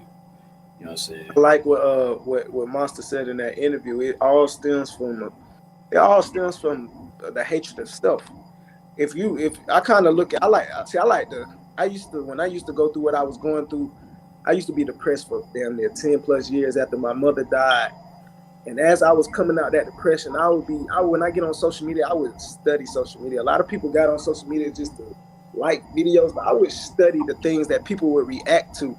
And I could tell just by their reactions and things off of my own experience, yeah, a lot of motherfuckers are depressed and suffer from anxiety. A lot of people, they present themselves as lit, but when they just in the house chilling, scrolling on the phone, it's like they're subconsciously at all times comparing their lives to somebody else, which creates this continuous loop of depression and anxiety. So it's just like I can look through our community right now. We see the lit shit on social media, Instagram, the Megan Thee Stallions, the Pooh Shiesties and shit. But then you gotta look at their fans. You gotta look at the everyday people. Right. What type of message that they actually putting out? You know what I mean? So you gotta look at, like you said, their mental. You know what I mean? So anybody that have followers or whatever, you gotta look at the followers' mental. You know what I mean? Because whatever the so-called leader or the messenger put out, you know what I mean, they're going to tap into whatever type of psychology that it is. Now, brother, you actually had a video on your Instagram where you was talking about this young sister. She was smoking cigarettes. You know what I mean? Oh yeah. They fucking took that shit down, even. Oh, they did. Okay. So so she was smoking cigarettes. You know, and I had to say she was what, like 10 years old or probably younger than that. You know what I mean? So then I started to really think about it exactly. I'm like, okay, I was young too. And all my friends around me smoking weed, was drinking. You know, in my neighborhood, they was into the Black and Miles and stuff like that. You know, and I was in elementary school. You know, so I'm like, yo, like, so what is going on? You know, because the video that you showed, she said she was battling with stress. You know what I mean? And that's going on. Well, of course, she probably get the habit of picking up a cigarette from, you know, her peoples, you know, her mom, dad, or aunties, or whoever around her. But like, what can actually get into a young person's mind to feel like they are stressed out? Right. Oh, I'm stressed. Let me pick up this cigarette at the age of 10. You ain't paying no bills. I mean, nothing. Yeah. I mean, some of them probably are paying bills. You know what I'm saying? You know, just due to the situation that what's going on. But you know, we got to think about the psychology of us overall, even when it comes to our children and so on. You know, so there's been so many you could read even in history when it comes to our neighborhoods. It's the reason why they call it the projects. You know what I mean? So like it's literally a project that they actually pushed in play. Like, for example, right? You know, in a lot of neighborhoods, you know, the reason why, you know, some of our neighborhoods are roach infested and it has tons of pests and stuff like that is because that was actually let out on our communities. Wherever we was at, you know, they took a bunch of bugs, a bunch of whoever, and just pushed it out in those communities. And now, you know, it's roach infested, it's pests, you know, everywhere, you know, stuff like that. You know, that was done on purpose. You know what I mean? So it's just like simple stuff like that. It didn't even, you know, I read something where they did something in some community. I don't know if this was in St. Louis or whatever, but they kept on putting this gas through the heating system. You know what I mean? They put this gas just to see how the people react. You know what I mean? So to see how, you know, I mean, these certain project things that's going on is still going on today. We even see it with Flint. You know what I mean? Flint, Michigan, where they tap deliberately, and they still probably, you know, they don't say it. I'm pretty sure anywhere where you live in a zip code and it's majority Black people, they're gonna deliberately do some of these things, tap with the water system, because we know they control it all. You know what I'm saying? So they could literally do what they want to do, you know? So when it comes to your heating, your electric, you know, they can do what they want to do. I'm glad you said that. Certain zip codes, they are, I forgot what that shit, when they spray the sky, chemtrails. They're chemtrails, certain zip code areas, and just that shit. Like, I remember just last month, I stayed Columbia, not that big. I stayed in Columbia, South Carolina. It's not that big. I was on my side of town. It's about a mixture of Black and white, so they don't really be fucking with shit. But I went over to the hood. It was a sunny day. I went over to the hood, see my homeboy. The sky, it wasn't cloudy, but it was hazy. Like, almost like they were spraying shit, like they were doing something over it. And I was just like, wow, like the air quality wasn't even the same over there. from the place I just left. Right. Crazy. You know what I mean? And we notice this even when it comes to the stores in our communities. You know what I'm saying? We got liquor stores, we got fast food, all the stuff that could really hurt us. I mean, the government they have, let's say it like this, because the government they have all the they basically have all everything in the system on exactly what's going on in our neighborhoods. Like for example, they was able to kind of track down exactly what's killing black folks, and they say, it's different heart conditions, different things like that. You know what I mean? That basically goes on with the things that they put in their bodies. You know what I mean? So African Americans really are number one on every list when it comes to health problems, except for skin disease. You know what I mean? That's the only thing. Because we get what we get from the sun. That melatonin, that melanin. They die from the sun, but we number one on every list when it comes to basically our eating habits. So let's just say the government really cared about us, but we know that they don't care because we still have these things in our communities. Like nothing's changed. We got the worst of the worst liquor store on every corner. You know what I mean? We got fast food restaurants. I just found out what the liquor store was about, being on every corner.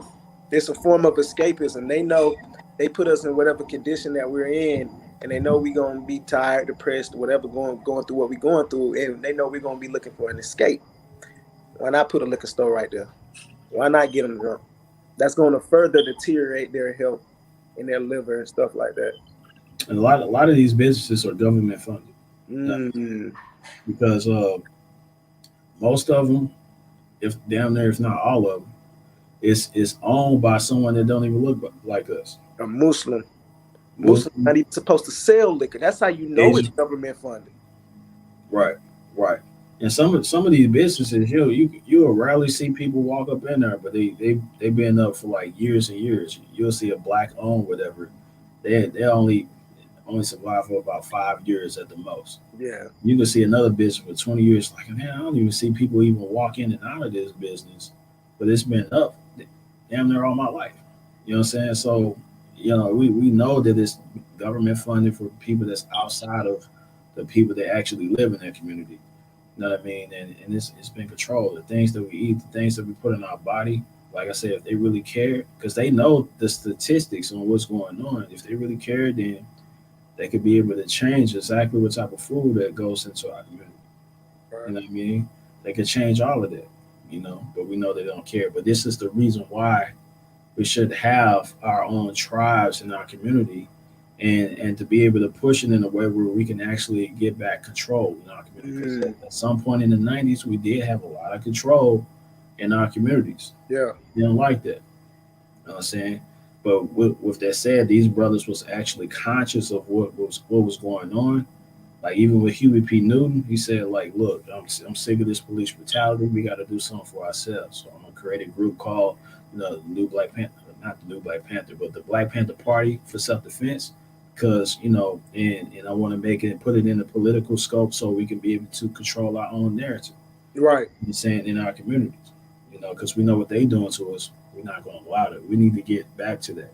You know what I'm saying? And it doesn't matter if it's under Crips and Bloods or whatever, because even when you pay attention to some of the names, like some of us, like for Crips, for example, some of us know that they'll say, "What's up, cuz?" You know what I mean? But we know that cuz mean cousin. You know what I mean? Mm-hmm. Even with the Bloods, you say, "What's up, blood?" Blood mean bloodline. You know what I mean? Even with the folks, what's up, folk?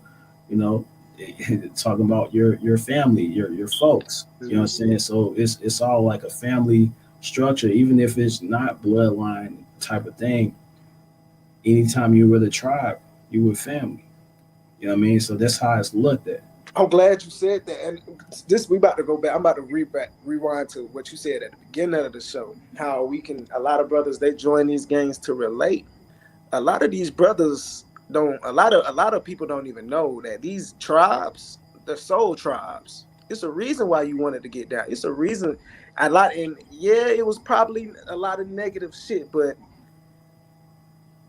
it was something that attracted you to that group, to that tribe. So like how you was just saying, cousin, folk, that's dope. These are family, not blood related, but these are still technically your family members. Right. Right. Exactly. You know what I mean? So, and I'm gonna say, yeah, these tribes still exist today. And a lot of them are doing a lot of positive things in the community. Yeah. You know what I'm saying? Some of us know some of these, people. We got Snoop Dogg, we got Nipsey Hussle, we got, so many others that's doing these community, projects, to help out the community the best way they can. You know what I'm saying? And really controlling like different narratives. Because I'm gonna say even the music industry is a gangster industry. You know what I mean? So, and I mean this because it's very infiltrated. They got mafia people, like Caucasian mafia is a part of the music industry. So now we got some of our tribes, our so-called gangs, a part of the music industry as well to be able to control the right narrative. You know what I'm saying? Because a lot of these brothers and sisters that's doing music, they got to be protected in different ways. Right. So they'll call on the tribe or call on, so-called gang in order to protect them. You know what I'm saying? So, it's real cutthroat in the music industry. So it still exists, but it's just in a whole different way of perspective. But I wanted to have this broadcast so we could kind of really control our own narrative when it comes to the things that we see, because we know that they are doing the spin, even on when it comes to our black militias. You know what I'm saying? So if we're paying attention to what's going on in the news, they doing something with Ozone, they doing something with Grandmaster Jay. They even tie Spike into that, So with NFAC and New Black Panther Party and so many different groups, they just calling it all black militias. You know what I'm saying? Because when they fall under black militia, it's automatically a terrorist. I feel like they want to deem it just like they do with the other tribes. They deem it as something like evil, people that's causing destruction amongst society. They are putting it all in one basket together, just like they did other organizations from history. So I don't want them to actually be able to control the narrative again and again. They can't do that this time. You know what I mean? So we got something that I feel like it can grow. It can grow stronger. But right now the media, they got the hold of it, of NFAC and so many other groups. And we got to pay attention to these type of things. I'm gonna keep it real about the whole. In fact, I was a little let down when I seen Grandmaster Jay go. I forgot what news, bro. It was an interview or something. It was a professional. It was a professional interview on, I forgot what news station, but basically he was showing them the training videos and all type of shit. I'm like, God damn, Jay. Yeah. So like I have a mindset where, I would never do an interview with a Caucasian, Right. You know what I mean? That's just how my mind operates, because I know the history. I know even if they put out some good stuff, it doesn't matter to me. You know what I'm saying? I would rather give my energy to these black, so-called black whatever broadcasters to give them, like, there's black news medias. You know what I mean? That's a bunch of those. You know, I say, yeah, some may be scared to, talk about what's going on and stuff like that, but I feel like we was never put in a good light when it comes to the overall, propaganda that the news put out. You know what I'm saying? So, as far as like showing training and stuff like that, I have to say, I don't know what he was thinking. You know what I'm saying? I have to say, I don't know what he was thinking. Because I know what they do. You know what I mean? They study us. They study us to a T. Right. You know what I mean? So they got it down to, it's almost like they looking at the Animal Planet. You know what I'm saying? But that's exactly how they put it. If you look at the Animal Planet, we know they study animals, and they got this commentator talking about exactly what's going on. They do us the exact same way. Did you know the last year at the George Floyd protests, they say like a lot of times when it's social uproar and social rebellion, they study society. Like, I remember that they said one of the biggest studies of black people was one of the first biggest studies of black people was the Watts riots. The riots that happened in LA. They said they put black people under a microscope, and from those riots, they learned how to control us to this day. Crazy. Shit, Yeah. crazy. Fuck. Yeah, so we got to be careful with what we put out there. So, like, I realized like when it comes to the street codes and stuff like that, Mm-hmm. like I used to hate brothers that bring these news people into the neighborhoods with cameras and Mm. talking about what's going on in the neighborhood. I'm like, where they do that at? You know what I'm Right. saying? I remember back in the day, people were scared of cameras. Like, no, don't Right. come up. You could get shot. But even having a cell phone, like even any type of little camera from back in the day, you you could be in trouble. You know what I'm saying? For even have something closer than not even a camera. You know what I'm saying? Don't bring nothing around like that. But nowadays, it just seems like a lot of things are being done for, I don't know, clout or something like that. I don't know. But it's outside of the code. It's outside of the street code that I recognize from back in the day that I feel like it was way stronger back in the day. You know what I'm saying? Now allowing these different entities to really, infiltrate. You know what I'm saying? So, I feel like we need to get back to being conscious and aware of everything, but gangster at the same time. Definitely. You know what I mean? And that's what I feel like it's about. So I don't know if you want to expound on that. I feel like we talked about a lot. You know what I mean? We cover like many different areas. I wanted to last point off when you say gangster. What is it to be a gangster? To create wealth for your family, that's gangster. To not tell your children they gotta go look for a job, that's gangster. To have your wife and your family protected and not have your significant other have to worry about a lot of the bills, because I do believe in the man being 100% the provider. That's gangster to me. So we really gotta redefine our own terms. Right, right. I mean, to live in a tribal sense, to be outside of the government, like there's a lot of us call into this spell of really think that they need this government. Right. So, and I'm gonna say it like this because I say government, but really what I mean is white supremacy. Because Yep. white supremacy is this government that we live in. We live in white supremacy. So you can't Runs the world. being gangster. You can't need white supremacy. You know what I mean? It just doesn't make sense because we know it's not for you. It's white Right. supremacy. It's not, the supremacy that we need as a people to grow and do what we need to do. You know what I mean? It's white supremacy. You know what I'm saying? So you cannot live supreme in their society. Is what I'm Right. saying. And So like you said, I'm glad you hit on it. It's white supremacy. A lot of the nigga shit we're thinking with their minds. Their minds are destructive. Their minds are the ones that's always wanting to fuck up and have bloodshed and kill each. Like that's the white man's mind. That's not the natural black man's. We have taken up, like, go back to what KRS once said. We have lost our fucking minds. straight up, straight up. You know what I mean? So, I feel like yeah, being outside of the government now you're being gangster because you fending for yourself. You're doing everything for yourself. You even teaching your own children. You're providing for them.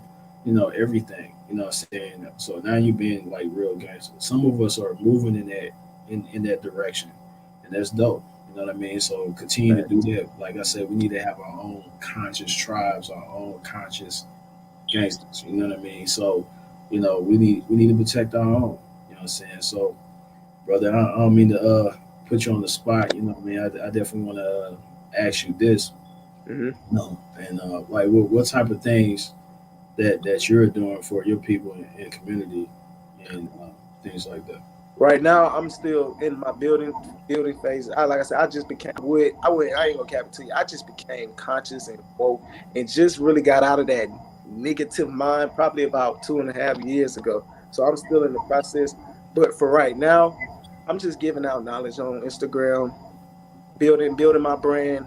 I'm big on motivation as well for black people because I see a lot of black people unmotivated. They don't want to step into their life. They don't want to step into their true purpose.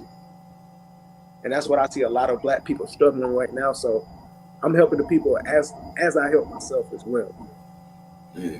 And I can tell you being real humble right now, you know, like just researching you a little bit. You've been a part of like these different things as well. You know Yeah. what I mean? Yeah, I don't. I know I'm not in position to actually have my own organization, but I don't mind helping somebody else out. I don't mind reaching out and seeing somebody that already has something established and pushing them up even more. Right.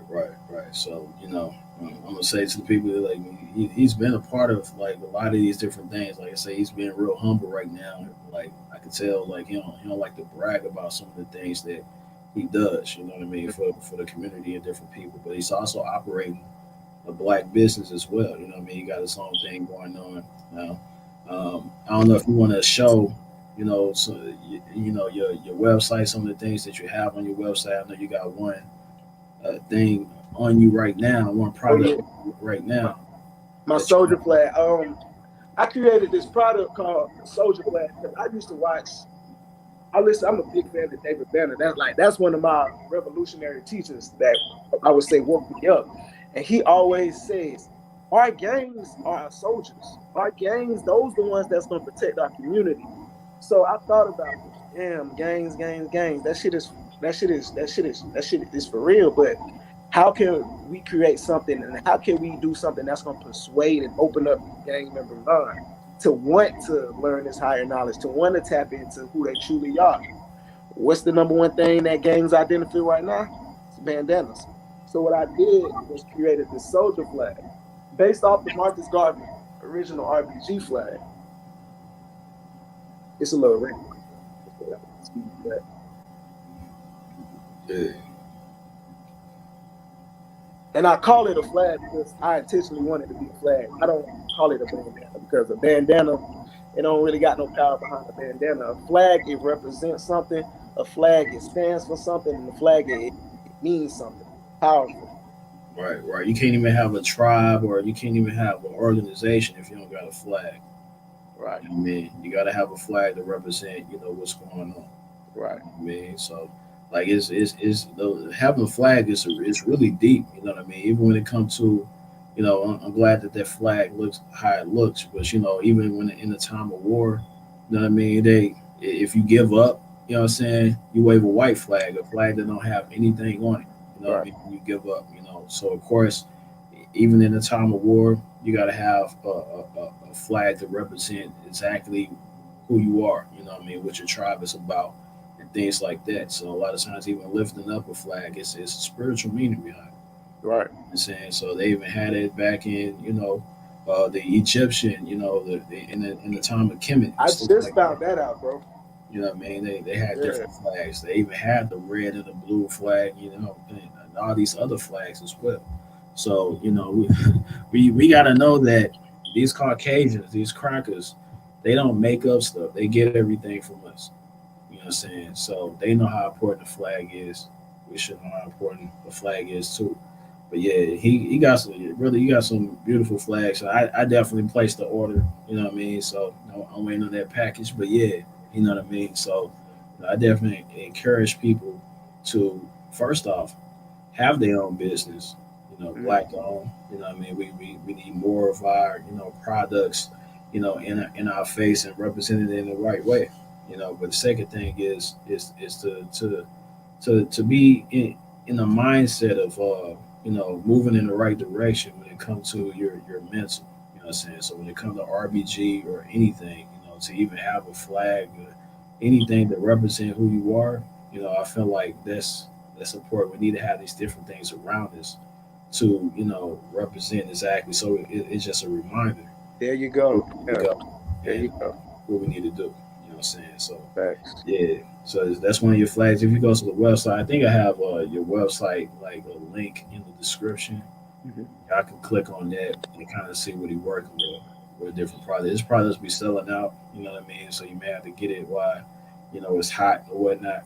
I do have other colors, but so far those sold out, man. Those sold out in like quick. So I just have the original RBG. That's hard though. Word. And I replaced the green.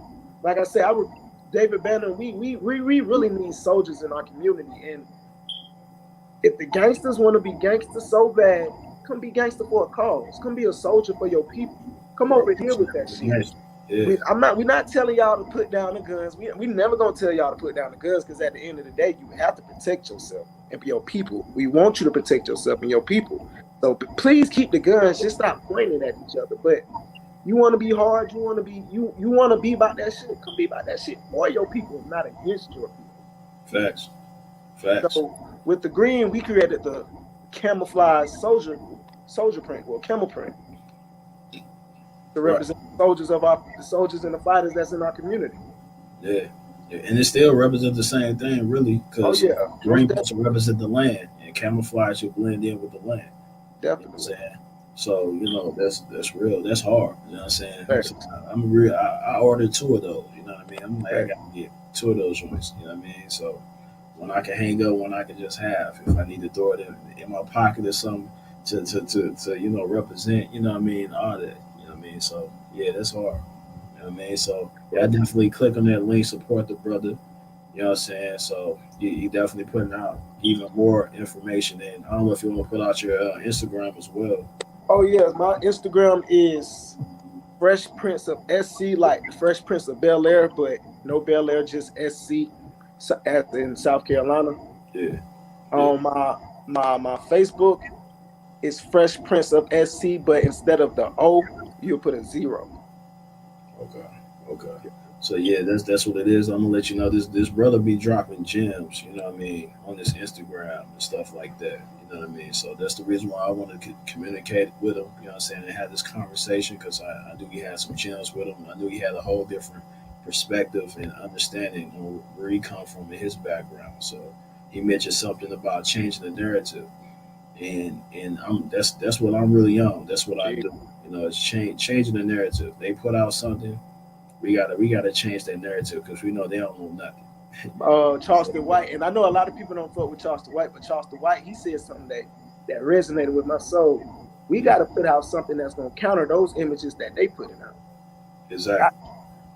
Exactly. So no, none of that white Jesus, none of the other stuff that they put in front of us. We gotta have our own everything. Yeah, so we gotta really separate. You know what I'm saying? And I mean, we got to separate in the mind first. Yeah.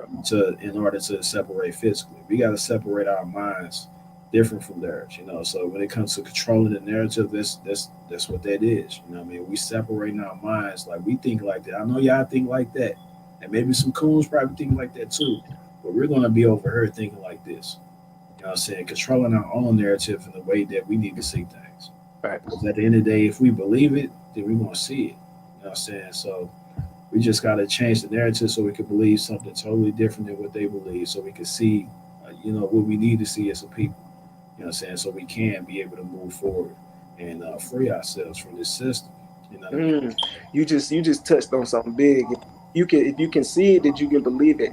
I feel like a lot of brothers, a lot of black people, period, they don't see how you can be conscious. They don't see the conscious gangster people. They don't see the conscious, militant, lit young people nowadays. They look at that as old school, old way of doing things. Like, nah, we can still be on the same type of time you on, but just we carry ourselves in a positive manner with a different mindset.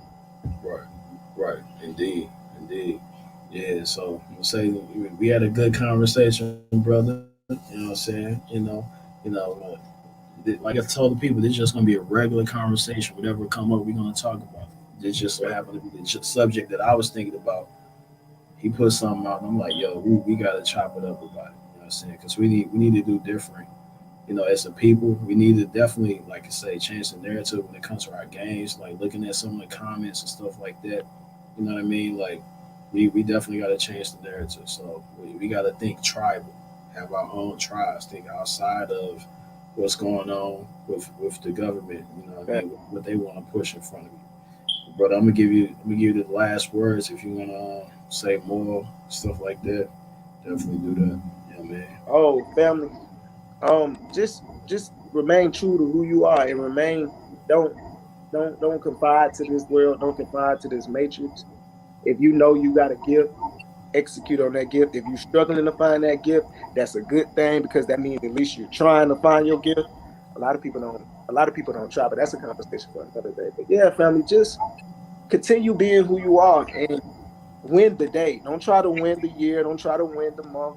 If you can win the day, you're gonna win the week. If you can win the week, you're gonna win the month. If you can win the month, you're gonna win the year. If you can win the year, you're gonna win your whole fucking life. Right, right.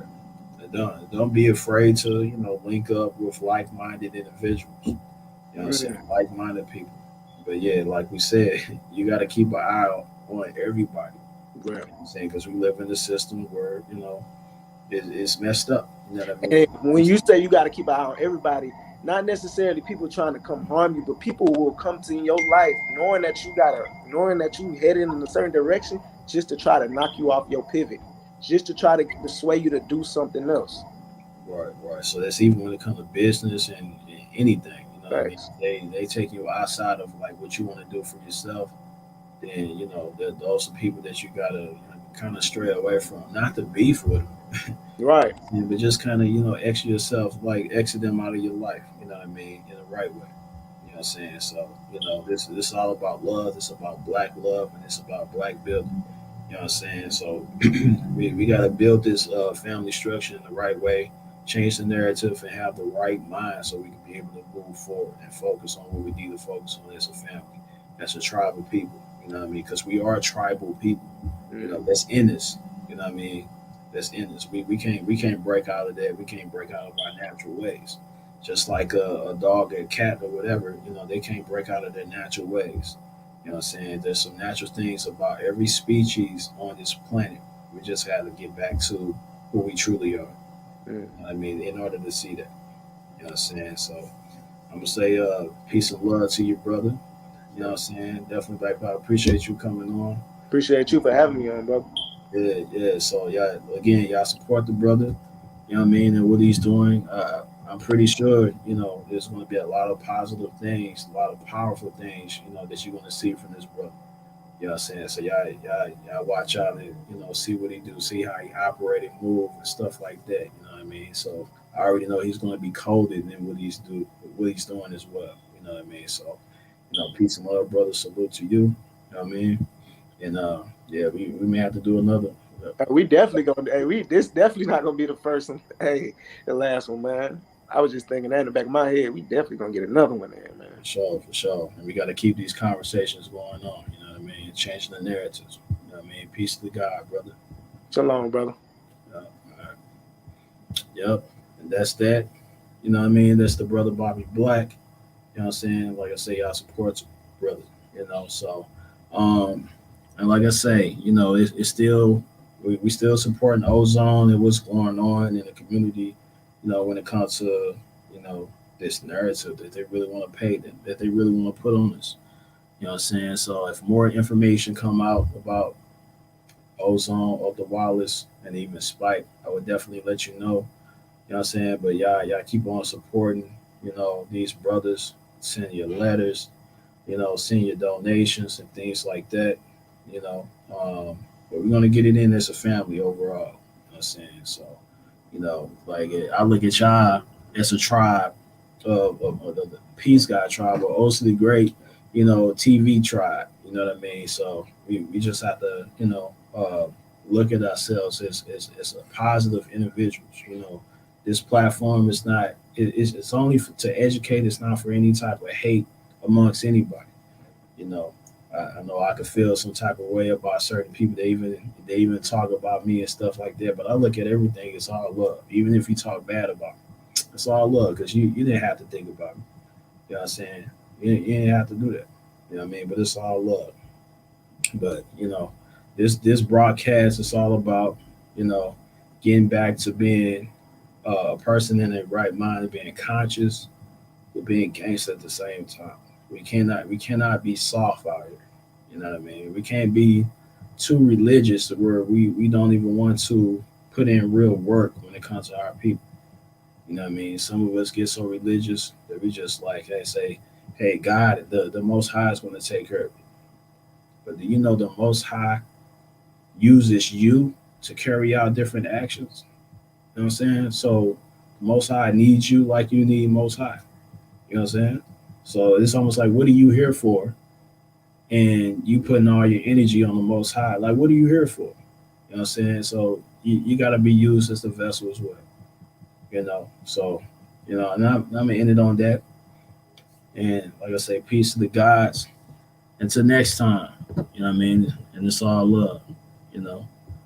And I'm gonna kick it off with, my favorite intro. You know what I'm saying? But we're gonna get in it. Again, y'all support the platform. Donate, OC the Great TV, cash out. So $ OC the Great TV, cash out. You know what I mean? And y'all continue to support, show love, do different things like that, you know. And let's be gangster. You know what I mean? In the right way. Not the way that they put out. You know what I'm saying? Y'all know what it is. Peace to the gods. Yeah. They insured the ships, they paid for the whips, they funded the expeditions, they paid for the trips, and they talk about genocide, they funded our Holocaust, they screaming out Mazel Tov from throwing the Molotov. Hit you in your noggin, now your yarmulke falling off. It's Yahweh or the highway, you'll be dead when the shotty spark. When the shots hit your chest, it'll burn like Bacardi Dark. Return of the Falasha, kill the white Jew imposter. Because you lack the matzah to deal with my people proper. Now you gon' have to deal with this bleeping shotgun, the slumlord. The moment you see me, you know you done for. You even see my face on your TV, you better run for it. The evil Hebrew, unequal, you claim to be the chosen people. The wrath of God come to see you. No respect for Israel, you criminal, set the colony. You hate me cause I'm speaking the truth, you try to silence me. I believe in my God and in my gun. And you say, well, you don't really believe in God if you believe in the gun. I believe in God and my gun. And I pray that He will bless you.